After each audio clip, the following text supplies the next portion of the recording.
स्वागत है आपके अपने YouTube channel science Patel academy में। तो मेरे प्यारे दोस्तों, कैसे हैं आप लोग? उम्मीद है सब अच्छे होंगे और हमारी वीडियो का फायदा उठाते रहिए। ठीक है, एग्जाम बहुत ही ज्यादा नजदीक है और हल्के में ना लें। हूबहू ऐसे क्वेश्चन आपको मिलेंगे। तो शुरुआत करते हैं क्वेश्चनों के माध्यम से। पहला क्वेश्चन है आज का हमारा। ठीक है, हम डिस्कस कर रहे हैं अनुपात एवं समानुपात। आपको पता ही होगा कि हमारी अनुपात समानुपात एक दूसरी वीडियो है और कोशिश करेंगे कि एक टाइप के एक ही सवाल लें और जल्द से जल्द इसको निपटाएं। तो पहला क्वेश्चन है, पहाड़ी क्षेत्र में दो शहरों के बीच बस का किराया रुपयों में उनके बीच की दूरी के वर्ग का 5 गुना है। ठीक, सीधे रास्ते से शहर ए से शहर बी की दूरी 8 किमी है। शहर बी से शहर ए तक सी और डी से होते हुए भी पहुंचा जा सकता है, जहां शहर ए और सी की दूरी 3 किलोमीटर है। शहर सी से शहर डी की दूरी 3 किलोमीटर है और शहर डी से शहर बी की दूरी 4 किलोमीटर है। दोनों रास्तों पर होने वाले खर्च का अंतर क्या है? देखो भाई, ये एक पजल बेस्ड क्वेश्चन है और जैसे इस क्वेश्चन को इधर उधर उसने घुमाया है, आपको बस ऐसे कुछ नहीं करना। बस सिंपल ये देखना है कि ये शहर ए और बी दो शहर है और इनके बीच में ही वो जा रहा है, वो आ रहा है और जा रहा है। ठीक है, और इन्हीं के बीच में दो शहर और हैं। ठीक है, शहर इन दोनों के बीच की जो दूरी है वो दूरी है 8 किलोमीटर। कितनी दूरी है? 8 किलोमीटर की दूरी। तो इसका किराया कितना होगा? तो यहाँ से ए बी का अगर हम किराया देखें, शहर यहाँ से ए से लेके बी तक का किराया, तो जो किराया आया है उसने बोला है जितनी उसकी डिस्टेंस है, जितनी यहाँ से यहाँ तक उसकी जो दूरी है, उसकी दूरी का वर्ग कर दें और करते हैं उसका 5 गुना। क्या करते हैं बच्चों? 5 गुना करते हैं मेरे भाई। तो 8 का वर्ग 64, 64 गुणा 5 कितना हो जाएगा? 320। अरे भाई, ये हो जाएगा 64 गुणा 5, 64 गुणा 5 कितना हो जाएगा? 320। तो यहाँ से ए से शहर बी का जो कुल किराया है वो 320 रुपए आएगा। ठीक है, अब क्या हुआ है कि वो शहर बी से सी को गया है। शहर बी से सी और सी से डी होते हुए भी शहर ए को जा सकते हैं, लेकिन जरूरी नहीं है कि शहर सी यहीं पे हो। शहर सी यहाँ भी हो सकता है, डी यहाँ भी हो सकता है ना। हमें इससे कोई लेना देना नहीं है, हमें उसे लेना देना है उनके बस डिस्टेंस कितना है, उन दोनों के बीच की दूरी कितनी है। ठीक है, तो उसने बोला है शहर बी और शहर सी के बीच में 3 किलोमीटर का डिस्टेंस है, बी और सी, है ना। तो बी सी का शहर बी से शहर सी का किराया कितना हो जाएगा? तो किराया उसने डायरेक्ट कहा है तो उन दोनों के बीच की दूरी के वर्ग का 5 गुना करना है। तो उन दोनों के बीच की दूरी कितनी है? जहां उसने बोला है सीधे होते हुए आता है ए और सी की दूरी 3 किलोमीटर है। ए और सी की दूरी, ए और सी की दूरी, इस यहाँ से ए से लेके सी की दूरी का जो डिस्टेंस है बीच की, जो 3 किलोमीटर है, तो इनका किराया हो जाएगा 3 का स्क्वायर इंटू 5। ठीक है, 3 का वर्ग 9, 9 5 45। तो यहाँ से इसका जो किराया निकल के आएगा वो 45 रुपए का किराया निकलेगा भाई। ठीक है, फिर ऐसे उसने कहा है शहर सी से शहर डी की दूरी, सी और डी की दूरी। तो सी और डी का जो बीच का जो किराया होगा, वो कितना किराया होगा? जस्ट इतना ही कह रहा है, वो 3 किलोमीटर है। जहां से यहाँ तक इन दोनों की दूरी 3 किलोमीटर, 3 का स्क्वायर इंटू उसका 5 गुना कितना आ जाएगा? 45। बोलो भाई, इसका किराया कितना हो जाएगा? 45 हो जाएगा। फिर उसने बोला है कि डी से बी की दूरी 4 किलोमीटर है, तो डी से बी की दूरी 4 किलोमीटर, तो डीबी का किराया, डीबी का किराया आपको इतना पेपर में नहीं लिखना है। ठीक है, ये तो बिल्कुल हमें समझाने के लिए इतना लिख रहे हैं। तो डी से कितना 4 किलोमीटर है, तो 4 का स्क्वायर इंटू 5, आंसर इतना इसका आएगा 45 रुपए। यहाँ आ गया 80 रुपए, यहाँ पे आ गया। ठीक है, तो यहाँ से लेके यहाँ तक इसका कुल किराया कितना हो जाएगा? 45 और 45 90, 90 और 80 170 रुपए का किराया यहाँ पे आ गया। ठीक है सही। अब उसने बोला कुल किराए का अंतर। अब टोटल यहाँ से यहाँ तक जा रहा है, अब ए से सी और सी से डी वही के वो घूम रहा है ना, घूम रहा है उसी रास्ते पर। तो यहाँ पे किराए का अंतर कितने का होगा? अंतर अंतर यहाँ पे कुल किराया आया हमारा 320 रुपए का, है ना। और यहाँ पे इधर से तो घूमने का किराया आ गया 170 रुपए का। तो कुल किराया कितने का आएगा भाई? 120 से 70 घटाए 50, 150 रुपए का किराया आ जाएगा। बोलो, 150 रुपए कुल किराया आ जाएगा। ऐसे इस क्वेश्चन को बिल्कुल बनाएंगे अन्यथा आप इधर उधर घूमते रहेंगे, पजल बेस्ड क्वेश्चन है, आपको घुमाता रहेगा। ठीक है भाई, समझ में आ गया होगा। हाँ जी, देखेंगे नेक्स्ट क्वेश्चन। यह देखते हुए कि ए बी और सी गैर शून्य वास्तविक संख्या है और ए बट्टे 2 बराबर बी बट्टे 3 बराबर सी बट्टे 4 बराबर ब्रैकेट में 2a minus 3b plus 5c upon में के, तब के का मान क्या होगा, ये हमें पता करना है। तो आप इस क्वेश्चन को एक बार करके देखें, है ना, इसमें कितना मान निकलेगा, उसका क्या है क्या नहीं है। क्वेश्चन में बोला गया है कि a बट्टे 2 बराबर b/3 बराबर c/4 बराबर a प्लस बी प्लस सी, नहीं 2a minus 3b 2a minus 3b plus 5c upon में के, 2a minus 3b plus 5c upon में के। तो आपको यहाँ पर के का मान बताना है, यहाँ पर के का मान बताना है। तो हम क्या करेंगे, सिंपली यहां से हम फर्स्ट टाइम ये होगा कि यहाँ से ए बी सी का सेपरेट रेशियो निकालेंगे, ए बी सी का सेपरेट रेशियो निकालेंगे। तो पहले हम इसको होल्ड करेंगे, तो यहाँ से ए बी सी का और जो रेशियो निकालेंगे, तो यहाँ डायरेक्ट रेशियो, इसको एक बार भूल जाओ, इसको भूल जाओ, पहले यहाँ से ए बी सी का रेशियो निकाल लो। तो ए अनुपात बी अनुपात सी इज इक्वल टू, ये इधर जाएगा डायरेक्ट रेशियो हो जाएगा 2:3:4। ठीक है मेरे प्यारे भाइयों, यहाँ से एबीसी का रेशियो आ जाएगा। अब यहाँ से इसकी वैल्यू निकाल लो, अब यहाँ से इसकी वैल्यू निकालेंगे हम 2a minus 3b plus 5c upon के। तो यहाँ से ध्यान से देखना, 2 है, ए की वैल्यू यहाँ से कितना आया 2 माइनस 3, बी की वैल्यू कितनी है यहाँ पे 3 प्लस 5c, 5 इंटू सी की वैल्यू कितनी है 4 अपॉन में यहाँ पे के चल रहा है, के की वैल्यू आ जाएगी, है ना। तो यहाँ से ध्यान से देखो, 2 दूनी 4, 3 किया 9, चलो लिख देते हैं 4 माइनस 9 प्लस 20 अपॉन में के। तो 20 और 4 24, 24 में 9 बढ़ाया 15, ठीक है। तो के की वैल्यू कितनी आ जाएगी भाई 15, ये आपका आंसर हो जाएगा डायरेक्ट, है ना। समझ में आ गया होगा बच्चों के, आपको बिल्कुल सिंपल तरीके से क्वेश्चन है, कोई दिक्कत वाली बात नहीं है। हाँ जी, नेक्स्ट क्वेश्चन देखेंगे। 4 संख्याओं के दिए गए एक समुच्चय में पहली संख्या तीसरी से 3 गुनी तथा तीसरी संख्या दूसरे से 2 गुनी और पहली और चौथी संख्या का अनुपात 3:4 है। अगर इन 4 संख्याओं का औसत 8.5 है तो तीसरी और दूसरी संख्या के बीच का अंतर ज्ञात करें। ठीक है भाई, तो यहाँ पे बिल्कुल पहले ये जो संख्या दी है उन संख्या का हम ले लेंगे रेशियो। क्या ले लेंगे हम, पहले संख्या का सेपरेट रेशियो बनाएंगे और तब उस क्वेश्चन को हम आराम से करेंगे।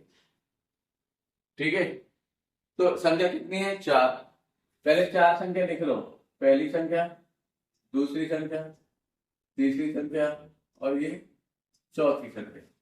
ठीक, तो हम ये डायरेक्ट क्वेश्चन पढ़ेंगे। क्वेश्चन पढ़ेंगे जो स्टेटमेंट है तथा तीसरी संख्या दूसरे से दोगुनी है, यहाँ से हम क्वेश्चन करना स्टार्ट करेंगे। तो तीसरी संख्या है दूसरी का दोगुना है, अगर मैं दूसरी संख्या को 1 यूनिट मान लेता हूं तो तीसरी संख्या 2 हो जाएगी।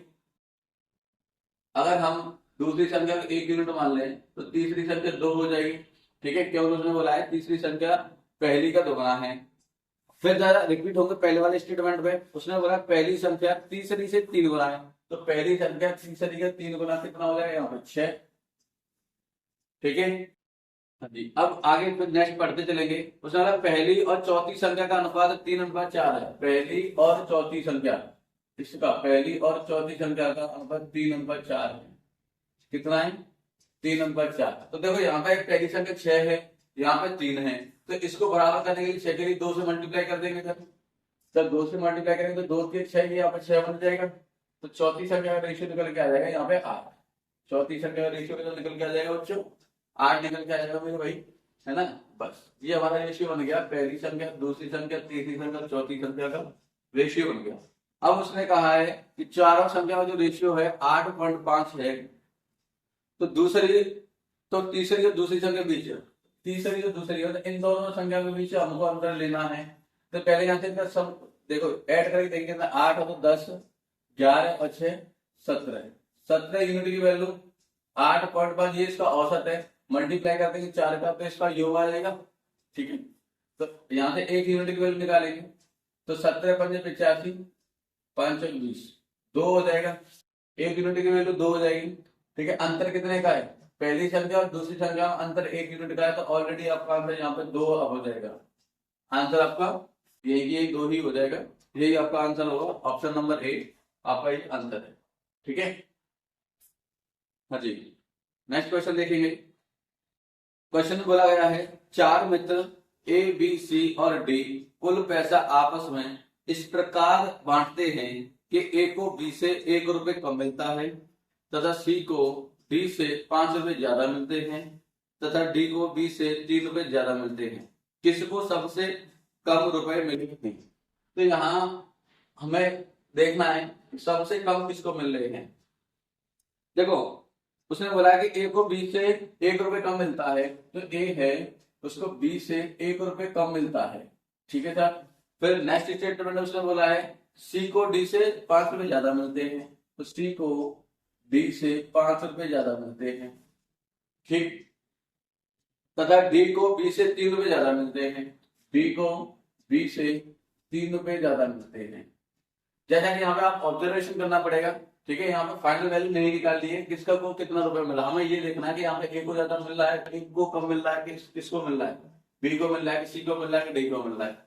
तो पहला तरीका ये है, हम यहाँ पे मान लेंगे कुछ भी, अगर आपको मानना पड़ेगा कि माना या बी का मान लो, माना बी का धन एक्स रुपए है, तो देखो समझना यहाँ पर, तो बी का कितना हो जाएगा एक्स माइनस 1। फिर बी का यहाँ पे देखना है, बी का यहाँ पे एक्स वाला दिया हो जाएगा एक्स प्लस 3, है ना। तो डी का मान डी का मान कितना है एक्स प्लस 3, तो डी की वैल्यू ज्यादा देंगे, तो ये हो जाएगा x plus 3 plus 5 equal to x plus 8। अब यहाँ से आपको बिल्कुल एकदम एक ही बार में चमक गया होगा कि अब हम यहाँ से तुलना कर सकते हैं। ठीक है, अब यहाँ से हम तुलना कर सकते हैं कि अब जरा ध्यान से देखिए सबसे कम किसको मिल रहा है। देखो ए को मिल रहा है एक्स माइनस 1, और जबकि सी को मिल रहा है एक्स प्लस 8, और डी को मिल रहा है एक्स प्लस 3, और बी को मिल रहा है एक्स। तो भाई सबसे कम, सबको पैसा एक्स रुपए से ज्यादा मिल रहा है, सिर्फ एक ही व्यक्ति ऐसा है, कौन, एक, जिसको एक्स से कम मिल रहा है। तो कहने का मतलब है सबसे कम ए व्यक्ति को मिल रहा होगा, सबसे कम किसको मिल रहा है, ए को, सबसे कम मिल रहा है ए को मिल रहा है, तो यही आपका आंसर हो जाएगा। आपका आंसर हो, ठीक है, ऑप्शन नंबर डी, ये आपका आंसर हो जाएगा। सबसे कम जो पैसा मिल रहा है ए को मिल रहा है। यहाँ से ऐसे आप आराम से इसकी तुलना कर लेंगे और तुलना करने के बाद उसका आंसर दे देंगे। ठीक है, वरना आप यहाँ पर अगर आप रुपए के चक्कर में पड़ेंगे कि ए को कितना रुपए मिल रहा है, 1 मिल रहा है, 2 मिल रहा है, वो यहाँ पे निकालना संभव नहीं है। ठीक है, अगर निकालेंगे तो कोई फायदा नहीं। ठीक है भाई, नेक्स्ट क्वेश्चन देखते हैं। क्वेश्चन बोला गया 2100 रुपए की राशि 3000 पुरुषों एवं महिलाओं के बीच इस प्रकार से बांटी गई कि प्रत्येक पुरुष को 1 रुपए और प्रत्येक महिला को 50 पैसे प्राप्त हुए, तो पुरुषों की संख्या क्या है? हमें यहाँ पे पुरुषों की संख्या निकालनी है, 2100 रुपए की राशि है। ठीक है, तो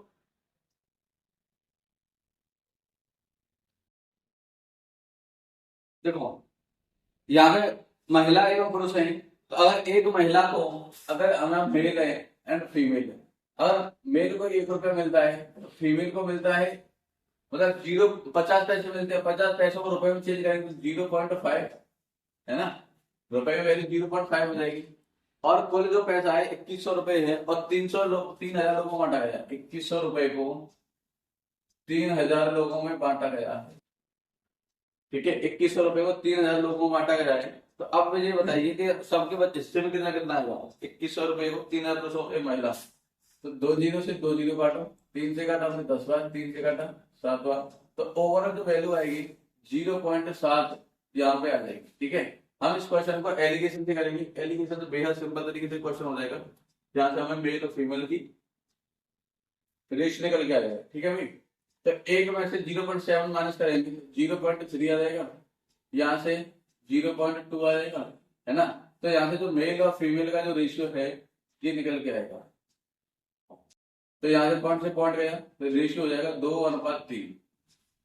कुल यहाँ पे अगर हम बात करें कुल लोगों की, 2 और 3 कितना हो जाएगा 5, जब भी क्वेश्चन में बोला गया है कुल व्यक्ति कितने हैं 3000, ठीक है, तो एक यूनिट की वैल्यू कितनी हो जाएगी यहाँ से 600। उसने बोला है कि मेल पुरुष, पुरुष कितने हैं यहाँ से, पुरुष की वैल्यू कितनी है 2 यूनिट, तो मेल पूछा उसने, है ना, 2 यूनिट की वैल्यू कितनी हो जाएगी 1200, ये आपका आंसर हो जाएगा। मेल जितने भी हैं इसमें उनकी वैल्यू हो जाएगी 1200। आप इस क्वेश्चन को एलिगेशन से बनाएंगे, बेहद सिंपल तरीके से क्वेश्चन हो जाएगा, इसमें कोई दिक्कत वाली बात नहीं है। ठीक है, नेक्स्ट क्वेश्चन देखते हैं। यदि 777 रुपए ए बी तथा सी में इस प्रकार विभक्त करते हैं कि ए से सी को आधा मिलता है तथा बी को सी से आधा मिलता है, तो बी को कितने रुपए मिले। तो यहाँ भी पहले हम ए बी सी तीनों का रिलेशन बनाएंगे, है ना। रिलेशन बनाने के बाद में फिर इस क्वेश्चन को आराम से कर लेंगे। उसने बोला है कि जो ए बी सी है, यहाँ से देखो 777 रुपए ए बी सी में बांटा गया है। पहला स्टेटमेंट पढ़ के देखेंगे कि एक से सी को आधा मिलता है, ए से सी को आधा मिलता है। अगर मैं ए को 4 यूनिट ले लेता तो सी को 2 मिलेगा, है ना। 4 मैंने इसलिए लिया है कि हमें बी का भी आधा करना है। और फिर नेक्स्ट लाइन पढ़ेंगे, उसने बोला बी को सी से आधा मिलता है, तो बी को सी से आधा, अगर 2 यूनिट सी को मिल रहा है तो बी को 1 यूनिट मिलेगा, है ना। आगे होगा समझ में। तो 4 5 और 2 7, 7 यूनिट की वैल्यू 777 है, 777 रुपए है, तो 1 यूनिट की वैल्यू कितनी आ जाएगी भाई 111 रुपए। ठीक है, उसने जो क्वेश्चन में पूछा है तो बी को कितना मिलेगा, बी का मतलब 1 यूनिट की वैल्यू 111 रुपए, ये आपका आंसर हो जाएगा। बी का धन पूछा उसने, बी को कितने रुपए मिले हैं, बी को 111 रुपए, ऑप्शन सी आपका आंसर है।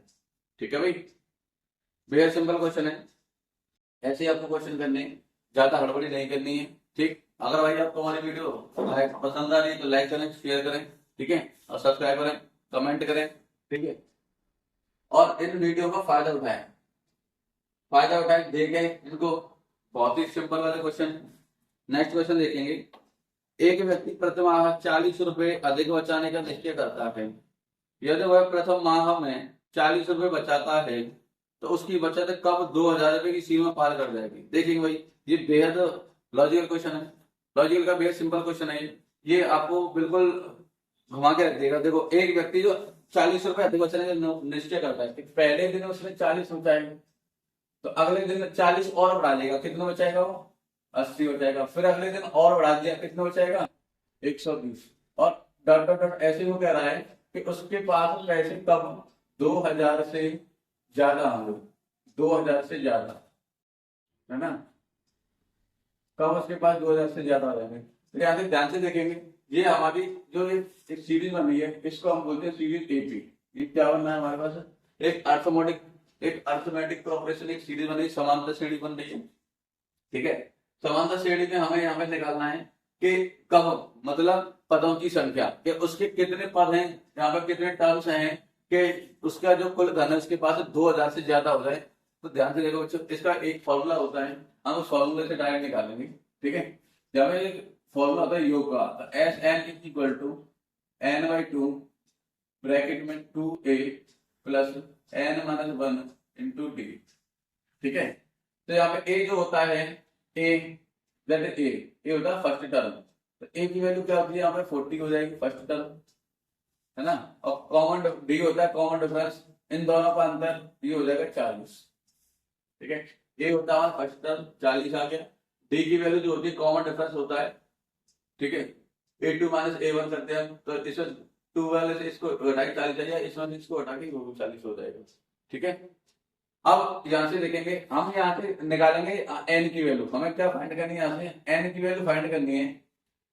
तो ध्यान से देखेंगे, हम इसको क्या करें, बाई ऑप्शन से चेक करेंगे, बाई ऑप्शन से चेक करेंगे। तो यहाँ पे एस एन की वैल्यू कितनी है, यहाँ पे 2000 है, तो यहाँ पे रखेंगे 2000। ठीक है भाई, n/2 हमको ये निकालना है, n/2 हमको ये निकालना है। अगर ध्यान से देखें, 2 इंटू ए की वैल्यू कितनी है 40 plus n minus 1 into D, D भी कितना आ रहा है 40। अब हम क्या करेंगे, इसमें ऑप्शन ऐसे चेक करेंगे जिन्हें तो ऑप्शन रखने पे n की वैल्यू रखने पे 2000 से वैल्यू ज्यादा बन जाए, कितनी बन जाए 2000 से वैल्यू ज्यादा बन जाए। तो हम देख सकते हैं, पहला ऑप्शन दिया है, इसमें दिया है कि 6, 6 महीने उसको दिया है ऑप्शन में, तो क्या है 6 महीने से आराम से सॉल्व हो जाएगा। देखो 6वें महीने में क्या उसका हो जाएगा, अगर यहाँ से एन की वैल्यू बाई ऑप्शन से रख रहे हैं, if n is equal to 6 होगा तो यहाँ पे एन की वैल्यू 6 रखने पर तो कितना आएगा, यहाँ पे 3 आ जाएगा। अगर भाई एन की वैल्यू 6 यहाँ रखेंगे, 2 का भाग देंगे 3 बार हो जाएगा, 40 दूनी 80 हो जाएगा प्लस, तो 6 में से क्या जाएगा 5, 5 200 हो जाएगा, है ना। तो 200 प्लस 80, 280 इंटू करेंगे 2884।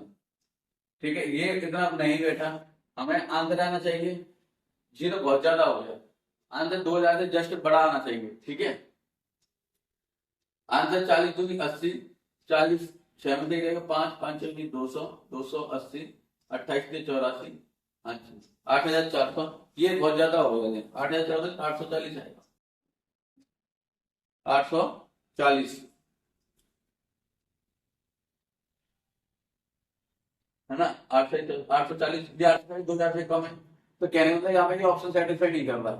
हमको करना है क्या कि ऑप्शन सेटिस्फाई है, तो इसे एन वाला से आप डायरेक्ट जाएंगे कौन से महीने पे, 6ठे महीने, 6ठा महीना में चेक कर लिया। अब इससे देखेंगे, देखो 8वां महीना दिया है, 10वां महीना दिया है, 15वां महीना दिया है, तो 6वें महीने का इतना बैठ रहा है, तो 8 महीने का तो इससे थोड़ा सा ज्यादा बढ़ जाएगा, इसलिए आप चेक करके देखेंगे 10वें महीने पे, किस पे चेक करके देखेंगे, 10वें महीने में चेक करके देखेंगे। तो इफ मैं यहाँ लिख रहा एन बराबर 10 महीने, अगर 10 महीने होते हैं तो क्या ये इसके बराबर, इससे थोड़ा सा ज्यादा होगा, तो ध्यान से देखो यह है 10/2 यहाँ पे, ये है 40 दूनी 80 प्लस 10 यहाँ पे रखेंगे 10 - 1 इंटू 40।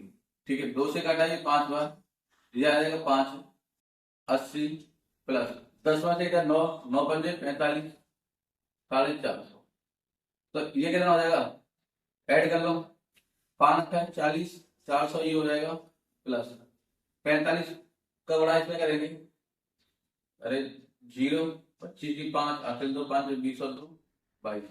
तो ध्यान से देखो भाई, अब ये हमें पता चल रहा है कि जो ये वैल्यू आई है, हमें एन की वैल्यू 10 महीने लेने पर उसका जो पैसा है 2000 से ज्यादा ज्यादा। ठीक है, 2000 से बस थोड़ा सा ज्यादा जाना चाहिए, इतना भी ज्यादा नहीं।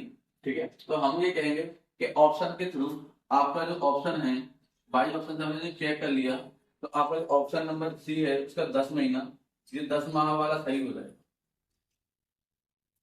ठीक है, इस वाले क्वेश्चन में चेक करना पड़ेगा हमको, तब जाके ये क्वेश्चन बनेगा। ठीक, देखेंगे हम अगले क्वेश्चन की तरफ। अगला क्वेश्चन है, इसमें दिया है a/b इज इक्वल टू 5/8, 5/8 है, तो 11/14 plus b minus a upon b plus a की वैल्यू क्या है ना। सिंपल क्वेश्चन है, इस क्वेश्चन को आप अपने आप करें और अपने आप करने के बाद देखें, कैलकुलेशन करें आपको कितना आता है। यहाँ पे दिया है क्वेश्चन में कि a/b बराबर दे रखा है उसने 5/8। ठीक है, और हमको आंसर बताना है 11/14, 11/14 plus b minus a upon b plus a, इसकी वैल्यू हमें बतानी है। तो बड़े सिंपल, देखो कैसे करेंगे, a की वैल्यू यहाँ पे कितनी हो जाएगी 5 और b की वैल्यू कितनी हो जाएगी यहाँ पे 8, तो 11/14 इसको इतना ही रखो प्लस, तो 8 में से 5 जाएंगे 3 हो गया, 8 और 5 13, ऐसे कर लो। अब ये बन गया हमारे भाई भिन्न, भिन्न को तो आप सॉल्व करना जानते ही हैं, तो 13 गुणा 11 करेंगे तो 143 हो जाएगा प्लस 14 × 42 ये हो गया, बट्टे में 14 गुणा 13 करेंगे तो कितना हो जाएगा, 13 दाढ़ी 130 और 13 4 52, 182 हो जाएगा। ठीक है, अब इनको ऐड कर लो, ये आ जाएगा 3 और 2 5, 185 हो जाएगा जी, बट्टे में 182, 185 बट्टे 182 जो ऑप्शन में होगा वो आपका आंसर हो जाएगा। ठीक है, बस आपको कैलकुलेशन को ध्यान से देखना है, कैलकुलेशन आपको ध्यान से कर लिया इसमें आराम से हो जाएगा, इस वाले की कोई दिक्कत वाली बात नहीं है। ठीक है, चलते नेक्स्ट क्वेश्चन की ओर। क्वेश्चन में बोला गया है k का मान ज्ञात करें जो 5, 12, 29 और 57 में से प्रत्येक से जोड़ा जाना चाहिए ताकि वे समानुपात में रहे। तो भाई यहाँ पे उसने क्वेश्चन में बोला है कि ऐसी संख्या कौन सी जोड़े जो समानुपात में रहे, ऐसे ही पूछ लेता है। यहाँ पे के दे दिया है तो के का मान उसने पूछा है ना। तो उसने देखो पांच, पांच में उसने के जोड़ दिया और 12 में के जोड़ दिया और 12 में उसने के जोड़ दिया है और क्या कर रहा है वो समानुपात हो जाता है। 5 में अगर के को जोड़ दें, 12 में के को जोड़ दें तो समानुपात तो होता है। कब होता है? जब 29 में के जोड़ने पर और 57 में के जोड़ने पर। ठीक है भाई। देखो ज्यादातर बच्चे मैंने देखा है इस क्वेश्चन को ऐसे करेंगे, इसका गुणा इधर करेंगे, इसका गुणा इधर करेंगे, है ना। और फिर जब करने के बाद में फिर क्वाड्रेटिक इक्वेशन बनाएंगे। क्वाड्रेटिक इक्वेशन बनाने पर क्या होता है, क्वेश्चन बहुत ज्यादा लेंथी हो जाता है। मैं आपको आज इसका करने का एक ऐसा तरीका बताऊंगा, आप ये करेंगे मजा आ गया। ठीक है। जब कभी इस टाइप का क्वेश्चन आ जाए, चाहे जोड़ने वाला हो चाहे घटाने वाला, बस आपको एक काम करना है कि यहाँ पे जो बेस में जो के होता है इसको पहले हटाना है। जो बेस वैल्यू में जो के रखा है, हमारा सबसे बड़ा दुख का कारण इसमें जो के है ये है, इसको हटा दो, आराम से क्वेश्चन बन जाएगा। ठीक है।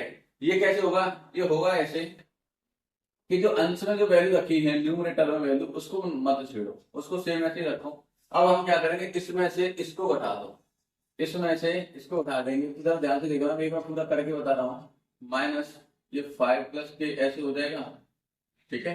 अब ध्यान से देखिए, ये माइनस का तो ये और ये कैंसिल हो जाएगा, तो 12 में से 5 घटाए कितना आ जाएगा, यहाँ पे 7 आ जाएगा। तो क्यों ना हमें घटाना है, तो कैसे के कैंसिल हो जाएगा, तो डायरेक्ट इतना लिखने की कोई जरूरत ही नहीं है। 12 में से 5 घटा के डायरेक्ट यहाँ पे कितना आ जाएगा बच्चों, 7 आ जाएगा भाई। और सेम बिल्कुल ऐसे इसको कर लो, 29 प्लस के अपॉन 57 में से 29 घटा के यहाँ पर लिख लो, 17 में से 9 जाएंगे तो 8, कितना बचेगा 28। आ गया होगा सबके समझ में। ठीक है। अब तो ध्यान से देखो, 7 से काट दो इसको 4 बार, अब इधर से आगे मल्टीप्लाई करा दो। देखो 4 पंजे 20 और 29, 29 और 20 का अंतर कितने का, 9 का। अच्छा 4 एकम 4 और 1 4 और 1 4 और 1 का अंतर कितना, 3 के इज इक्वल टू 9 हो जाएगा। कैंसिल कर देंगे तो के की वैल्यू आ जाएगी 3। ठीक है भाई, ये आपका आंसर हो जाएगा। जब कभी भी ऐसे जोड़ने या घटाने वाला क्वेश्चन किया करें तो आपको इसको क्वाड्रेटिक क्वेश्चन बना के नहीं करना है, बिल्कुल सिंपल तरीके से क्वेश्चन ऐसे बना देता है। ठीक है भाई। नेक्स्ट क्वेश्चन करेंगे। त्यागू को 5 विषयों में औसतन 50% अंक मिलते हैं और वे क्रमशः वे अंक 20 अनुपात 18 अनुपात 16 अनुपात 14 अनुपात 12 के अनुपात में हैं। अगर उत्तीर्ण अंक अधिकतम अंक का 60% है और प्रत्येक विषय के समान अधिकतम अंक है, परीक्षा में कितने विषय उत्तीर्ण रहा। ठीक है। कितने विषय में वो अनुत्तीर्ण रहा, वो पूछ रहा है कि कितने विषय में वो फेल हो गया। तो हम क्या करेंगे, यहाँ से देखो एक बड़े प्यारे तरीके से इस क्वेश्चन को सॉल्व करेंगे, वरना इस क्वेश्चन बहुत ज्यादा लेंथी हो जाएगा। इसमें बोला गया है कि उसको 5 विषय, हमने मान लिया कि उसका जो टोटल 5 विषय है, उनका जो एक विषय उसको 100 अंक का पूर्णांक है। तो अगर यहाँ पे पूर्णांक मान लेते हैं, कितना मान लेते हैं, मान लेते हैं उसका जो पूर्णांक है वो 100 अंक का है। ठीक है। तो 100 अंक का पूर्णांक है, तो यहाँ पे पास मार्क्स है उसका, पास मार्क्स कितना हो जाएगा, 60। भाई पास मार्क्स कितना हो जाएगा उसका, 60 हो जाएगा। ठीक है। अब उसने पूछा है कि अब देखो उसको प्राप्तांक कितने हो जाएंगे, पास में होगा उसका 60% है। प्राप्तांक कुल प्राप्तांक कितने होंगे, तो 5 विषय पूछ रहा है, तो टोटल 5 विषय में इतना पूरा कितने का हो जाएगा, 500 का। 500 का 50% निकाल लो, 500 का 50% निकाल लें तो उसको प्राप्तांक 250 अंक मिल रहे हैं, है ना। प्राप्तांक कितने मिल रहे हैं, 250। अब जरा ध्यान से देखना, उसने क्वेश्चन बोला वो 20 18 16 14 बार है, वो उसको हर विषय में इस अनुपात में नंबर मिल रहे हैं, 20 18 16 14 और ये 12। उसके प्राप्तांक ऐसे ऐसे मिल रहे हैं। तो जरा ध्यान से देखिए, सबको यहाँ पे ऐड करो, सबको ऐड कर दिया हमने, 20 10 30 10 40 10 50 10 60 6 10 70 और ये हो जाएगा 80। ठीक है। 20 30 40 50 60 और 20 80। 80 यूनिट की वैल्यू कितनी हो जाएगी, यहाँ पे 250 अंक हो जाएंगे। कितने अंक हो जाएंगे, 250 अंक। तो 1 यूनिट की वैल्यू कितनी आ जाएगी, तो भाई देखेंगे 1 यूनिट की वैल्यू 250 में भाग देंगे 80 का, तो 0 से 0, है ना, 0 से 0 कुल उसके 80 अंक, 80 को कितना होगा 250, इसका आगे कितना आ जाएगा, 1 यूनिट की वैल्यू आ जाएगी 25/8। है ना। तो इसको यहाँ से 20 पहले विषय में कितने मिले उसको, 20 यहाँ पे कितने मिलेंगे, तो 25/8 इंटू कर दिया हमने 20, 4 से काटा 2 बार, 4 से काटा 5, 25 पंजे 125 बट्टे में 2। तो कहने मतलब है इसको 62.5 अंक मिल रहे हैं। अब समझना चाहिए, अब यहाँ से लॉजिक समझने वाली बात ये है कि उसको हर विषय में चाहिए 60 अंक कम से कम पास होने के लिए, और इसको पहली विषय में तो मिल गई इसमें 62.5, ठीक है। इस पहली वाले विषय में यहाँ पे इसकी पहली विषय, ये दूसरी, ये तीसरी, ये चौथी और ये पांचवी। पहली विषय में इसको 62.5 मिल गए, कहने का मतलब ये बिल्कुल पास हो गया पहली विषय में, इसमें यहाँ पे पास है, ठीक है। अच्छा अब ध्यान से देखना, अब 20 यूनिट की वैल्यू 62.5 आ रही है, क्या 18 यूनिट की वैल्यू, क्या 18 यूनिट की जब वैल्यू आएगी क्या वो 60 अंक से कम आएगी ज्यादा आएगी? ऑब्वियसली आप चेक करके देख लेना भले, तो हमने बिल्कुल देख लिया है, आप बिल्कुल देख के, क्योंकि यहाँ से अंतर कम हो रहा है, क्योंकि 1 यूनिट की वजह इतने नंबर की है, यहाँ पे 2 यूनिट कम हो रहा है, 2 यूनिट कम हो रहा है, तो उसके जो नंबर आएंगे वो ऑलरेडी इन चारों के चारों हिस्सों में क्या है 60 से कम आएंगे। तो ऑलरेडी हम ये कहेंगे जो फेल रहा है वो, जो फेल रहा वो 4 विषयों में फेल रहा है। कितने विषयों में फेल रहा है? 4 विषय में वो फेल है। ये आपका आंसर हो जाएगा, है ना। हमने बस यहाँ से चेक कर लिया, ये यहाँ से ऑप्शन चेक कर लिया, ठीक भाई। अगर बच्चों आपको हमारी ये वीडियो पसंद आ रही है, लाइक करें, शेयर करें, सब्सक्राइब करें। मिलते हैं हम नेक्स्ट वीडियो में, जब तक के लिए धन्यवाद।